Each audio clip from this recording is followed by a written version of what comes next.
Bom, agora nós vamos aprender a abrir um programa no Windows, né? Você já sabe a diferença do que é um programa do que é um arquivo. Um programa é o que torna o computador uma ferramenta útil. Por exemplo, nós temos o editor de texto Word, que transforma o computador numa máquina de escrever. Nós temos o CorelDRAW, que é um programa de desenho vetorial, que transforma praticamente o computador numa prancheta de desenho. Para abrir qualquer programa ou aplicativo é muito fácil. Você vai vir aqui nesse símbolo, que é do iniciar, vai clicar nele, né? Vai em programas. Lembrando que se eu voltar aqui, ó, logo no início, eu já tenho alguns programas que são os que eu mais utilizo. Então, os que mais utilizados vão ficar diretamente aqui. Agora, se você quiser todos os programas que estão instalados, você vai em todos. Aqui você vai nos ícones, né, de grupo de programas, que são essas pastinhas aqui. Aqui dentro, por exemplo, o BR Office, né, que é um pacote do Office do Linux, também tem para Windows, e né, você tem aqui vários, como o editor de texto, o programa para fazer a apresentação, a planilha de cálculo, né? Nós temos até um curso específico sobre isso, que é interessante você fazer esse curso, porque o serviço público está utilizando muito o BR Office, né? Principalmente porque ele é um programa gratuito. Já o concorrente da Microsoft, que é o pacote Office da Microsoft, ele é pago, e isso gera custo. Então a maioria das empresas estão preferindo colocar um pacote que seja gratuito. Mas voltando aqui, como abrir um programa, você simplesmente escolhe qual é o grupo de programas que você vai abrir.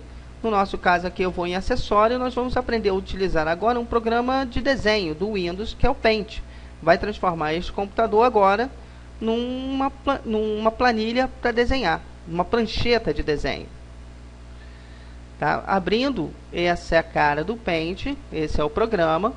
E você tem aqui um lápis, onde você pode clicar, né? Clica com o mouse e aperta o botão mantém pressionado, e você pode fazer, né, vários desenhos à mão livre. Não fique assustado como é difícil fazer desenho, porque ter exatamente o domínio com o mouse é difícil, né? E tem que ter bastante treino para poder fazer isso. Eu até recomendo a você que está utilizando agora o computador no início, que tem pouco domínio com o mouse, a estar utilizando e fazendo bastante rabisco, rabiscando mesmo, para você soltar a mão e aprender a dominar o mouse. O Paintbrush é um programa muito bom para fazer isso. Perca algum tempo do seu estudo simplesmente fazendo o rabisco. Pode ser rabisco sem sentido. O importante é que você consiga colocar o lapisinho aonde você quer realmente. Porque para quem é iniciante sabe que tem aquela dificuldade de repente você joga o mouse para um lado, o cursor vai para o outro, né? E você fica brigando com o cursor do mouse. Então o Paintbrush é um programa muito bom para você fazer isso. Então você tem o lápis aqui, você tem o balde de tinta aqui para você estar pintando. Aqui você escolhe as cores, está vendo na barra de cores? Eu posso estar trocando as cores, tá? Aqui eu tenho a minha borracha, né, onde eu posso estar apagando aquilo que eu fiz, tá? É só pegar a borracha e sacudir o mouse para um lado e para o outro, como se realmente estivesse passando uma borracha normal numa folha de caderno. Você vai ver que vai apagando.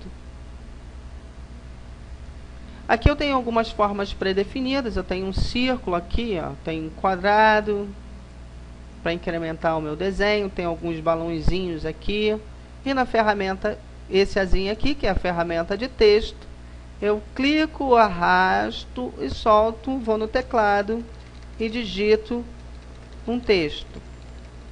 Esse é um programinha bastante simples, inclusive as crianças gostam muito de trabalhar com esse programinha. É um dos primeiros programas que as crianças que mexem no Windows, elas costumam mexer, porque é um programinha de desenho bastante simples. O que você tem que fazer, na verdade, é estar treinando, utilizando, e como diz na gíria, realmente fuçando, ou seja, buscando, mexendo no programa, tá? Observa aqui que quando você pega a ferramenta de texto, você já vê aqui uma ferramenta onde você tem o tipo de fonte, ou seja, de letra. Em informática, fonte é letra. Toda vez que a gente fala assim, troca a fonte de um texto, eu estou me referindo à letra. né, o tamanho dessa fonte, ou seja, o tamanho da letra. Você observa aqui que ele vai automaticamente vai crescendo. Se eu quero negrito, se eu quero itálico, se eu quero sublinhado esse texto, tá? Então eu peço a você que repita esses passos, né, e tente desenhar e trabalhar com o mouse o máximo que você puder, porque só dessa forma você vai conseguir o domínio com o mouse. Se eu quiser salvar o meu desenho, eu venho aqui, ó, nesse disquetezinho antigo, que nem existe mais isso aí, né? Antigamente você tinha disquete, você tinha aquele disquete grandão, depois diminuiu para aquele menorzinho, e agora a gente praticamente só usa CD e DVD para gravar. Praticamente nem existe mais, mas tem esse símbolo aqui do disquete. Você vai clicar aqui, você já aprendeu a criar pastas e subpastas, vai no C2 pontos, que é o disco rígido, onde fica instalado todas as informações do computador, vai na sua pasta, clica aqui, no meu caso a minha pasta é Marco, clica na sua pasta e digita aqui embaixo o nome do seu arquivo. Vou digitar aqui teste e vou mandar salvar. Aqui embaixo tem o tipo de arquivo. Lembra quando eu falei com você que arquivo, cada arquivo ele tem um nome, um ponto e uma extensão. O que é essa extensão do arquivo?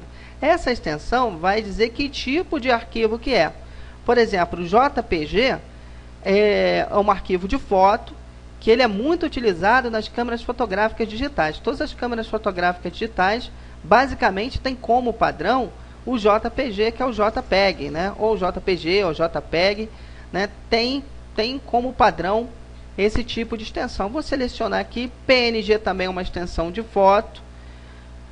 Você não precisa ficar preocupado achando que deve decorar todas as extensões de arquivos. Existem inúmeras, ninguém sabe tudo, né? A gente só acaba gravando aquilo que a gente usa. Porque eu conheço o PNG e conheço o JPEG. Conheço o JPEG porque eu utilizo muito máquina fotográfica digital. E se você tiver uma, você vai utilizar também, vai transferir os seus arquivos para dentro do computador. E o PNG eu conheço, que é o padrão do Paintbrush, a gente utiliza também bastante. Agora tem muitos arquivos que a gente efetivamente não conhece. Você vai perceber que dentro do teu Windows, nos arquivos do próprio programa, tem muito lá arquivo DLL, que nem importa pra gente que tipo de arquivo que seja, a gente só trabalha com aquilo que a gente efetivamente usa. Então vou escolher aqui o JPG, vou mandar salvar, pronto, meu arquivo foi salvo, vou fechar aqui no X, fechei o programa, e é só isso. Então, treina aí bastante, e até a próxima aula.